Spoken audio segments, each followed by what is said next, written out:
கடகராசி அன்பர்களே, பிப்ரவரி மாதம் உங்களுடைய ராசிக்கு அஷ்டமஸ்தானமான 8ஆம் இடத்திற்கு கிரகங்கள் ஒவ்வொன்றாக வந்து சேரக்கூடிய மாதமாக இருக்கின்றது. அப்படி வருவதற்கு முன்னாடி அந்த கிரகங்கள்லாம் எங்கே இருக்கும்? 7ஆம் இடத்துல இருக்கும். அப்போது கடகராசிக்கு 7ஆம் இடத்துல சூரியன், பிறகு மிக விசேஷமாக செவ்வாய், புதன், சுக்கிரன் இந்த கிரகங்கள் இருக்கிறாங்க. இதில் செவ்வாய் 7ஆம் இடத்துல உச்சபலம் பெற்றிருக்கிறது ரொம்ப விசேஷமான ஒன்று. அவர் தான் கடைசியாக அந்த மகரத்திலேருந்து கும்பத்துக்கு 7லேருந்து 8ஆம் இடத்திற்கு வருவார். அதனால் செவ்வாயுடைய அனுக்கிரகம் துணை இந்த மாதத்தில் உங்களுக்கு இருக்கிறது.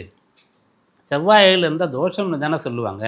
அது எப்படி பலனாக வரும் அப்படின்னா, இப்போது நம்ம ஜனன ஜாதகத்திற்கு பார்க்கக்கூடிய பலன்களில் இந்த லக்னத்திலிருந்து இந்த கிரகம் எங்கே இருக்குதுன்னு பார்க்குறோம் இல்லையா?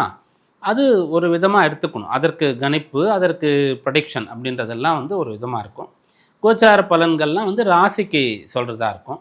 இந்த கிரகங்கள் வந்து நகர்ந்து கொண்டே இருக்கும். அப்போ ஒரு இடத்திற்கு வரும்போது அந்த இடத்தை வந்து ஊக்குவிக்கும், ஆக்டிவேட் பண்ணும், அந்த இடத்த வேலை பார்க்க வைக்கும்.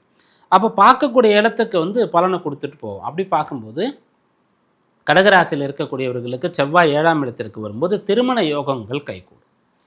நீண்ட காலமாக திருமண தடை, தாமதம், பிரச்சனை இருந்தாலும் கூட அதெல்லாம் சரியாகும்.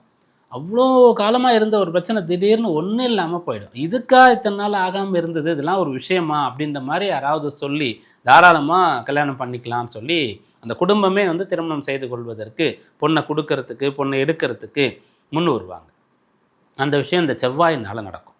அந்த செவ்வாய் உச்சபலம் பெற்று ராசியை பார்க்குறாரு. அப்போ என்ன ஆகுன்னா, இது நாள் வரைக்கும் நீங்கள் தயங்கி கொண்டிருந்த ஒரு விஷயம் கொஞ்சம் குழப்புறீங்க, கொஞ்சம் பயப்படுறீங்க, இதை செய்யணுமா வேண்டாமான்னு சொல்லிட்டு அதில் உறுதியான முடிவுகளை எடுப்பீங்க. ஒரு சொத்து வாங்கிறதா இருக்கலாம். அதில் மனை அப்படின்னு சொல்லக்கூடிய ஒரு யோக பலனை தரக்கூடியவராக செவ்வாய் இருக்கார்.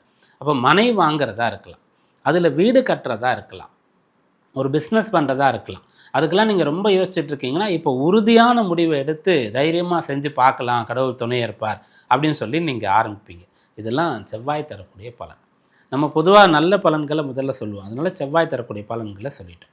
அதன் பிறகு சூரியன் 7ஆம் இடத்துல இருக்கும்போது யாரெல்லாம் அரசு உத்தியோகத்திற்காக நீங்கள் முயற்சி பண்ணுறீங்களோ அவங்களுக்கெல்லாம் அதி அற்புதமான நல்ல பலன்கள் வந்து சேரும். அதற்காக நல்லா ப்ரிப்பேர் ஆக முடியும். மிகச்சிறப்பாக நேர்த்தியாக உங்களுடைய முழு பலத்தை, முழு ஞானத்தை கொண்டு தேர்வை எழுத முடியும்.